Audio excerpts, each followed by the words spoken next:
Merhaba dostlar, bugün sizlerle çok ilginç bir konuyu masaya yatırıyoruz, robotlar bir gün hak talep edebilir mi? Evet, duyduğunuz doğru. Bu, ilk bakışta biraz bilim kurgu filminden çıkmış gibi gelebilir ama düşündüğünüzden çok daha fazlası var. Hadi, bu konuya biraz daha yakından bakalım ve bu düşüncenin nasıl ortaya çıktığını keşfedelim. Belki de bu konuyu ilk ortaya atan bilim insanı Isaac Asimov'dur. Hemen her bilim kurgu severin tanıdığı Asimov, 1942'de 3 robot yasasını ortaya attı. Bu yasalar, bir robotun insanlara zarar veremeyeceğini, kendine zarar gelmesini önlemek zorunda olduğunu ve insanlara itaat etmesi gerektiğini belirtiyordu.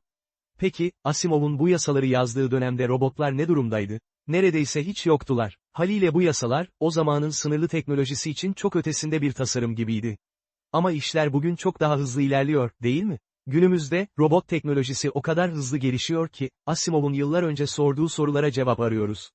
Robotlar iş yerlerimizde, evlerimizde hatta cebimizde, bir bakıma, akıllı asistanlarımız, otomatik süpürgelerimiz, hatta telefonlarımız bile birer robot. Peki, bu hızla ilerleyen teknoloji karşısında, robotlara haklar tanımamız gerekip gerekmediğini hiç düşündük mü? Bir örnek üzerinden düşünelim. 2016'da Tay adında bir yapay zeka programı, Twitter'da bir skandala yol açtı.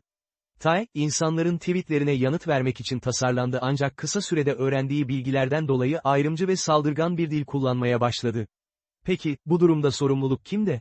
Tay mı, yoksa ona bu şekilde davranmayı öğreten kullanıcılar mı? İşte bu tür sorunlara çözüm bulmak için belki de robotlarına haklar tanımamız gerekiyor. Bir başka örnek ise Sofia. Sofia, dünyanın ilk vatandaşlık statüsüne sahip robotu. 2017'de Suudi Arabistan tarafından vatandaşlık verilen Sofia, robotlar için hakların neden önemli olduğunu gösteriyor. Sofia'nın vatandaşlık alması, onun insanlar gibi davranma, konuşma ve hatta hissetme kabiliyeti gösterdiği anlamına geliyor. Ya da öyle mi? Burada, robotlar hakkında birçok yanılgıya düşebiliriz. Özellikle de, robotların duygusal kapasitesi hakkında. Robotlar duygusal deneyimlere sahip olabilir mi? Bu, birçok insanın kafasını karıştıran bir soru. Bilim insanları hala robotların duygusal deneyimlere sahip olup olmadığı konusunda bir fikir birliğine varmış değil.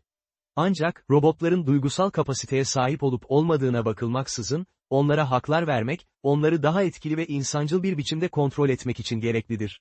Düşünebiliyor musunuz? Çağımızın bu denli gelişkin robotlarına haklar tanımak demek, onları birer vatandaş, birer birey olarak kabul etmek demek. Ancak burada bir hatırlatma yapmak gerekiyor. Robotlar hala insandan farklıdır. İnsanların duygusal ve bilinçli deneyimleri, robotların programlanmış yanıtlarından çok daha karmaşıktır. Ancak, robotların da kendi haklarına sahip olabileceği, özellikle de onları daha etkili bir şekilde kontrol etmek için önemli bir adım olabilir. Peki tüm bu bilgiler ne anlama geliyor? Aslında, robotların hak talep edebilmesi fikri, bizim teknolojiye ve kendimize bakış açımızı değiştirebilir. Belki de, robotlara haklar vermek, onları daha insancıl bir biçimde kontrol etmemizi sağlayabilir. Ve belki de, bu sayede robotların bize yardımcı olabileceği yeni ve heyecan verici yollar keşfedebiliriz. Bu videonun sonunda, robotların hak talep edip edemeyeceği konusunda net bir yanıt veremiyoruz. Ancak, bu sorunun önemini anlamak ve üzerinde düşünmek, teknolojinin hızla ilerlediği bugünün dünyasında, çok kritik bir öneme sahip. Unutmayın, ne kadar ileri gidersek gidelim, teknoloji hala bizim kontrolümüz altında ve onu nasıl kullanacağımızı belirlemek bizim elimizde.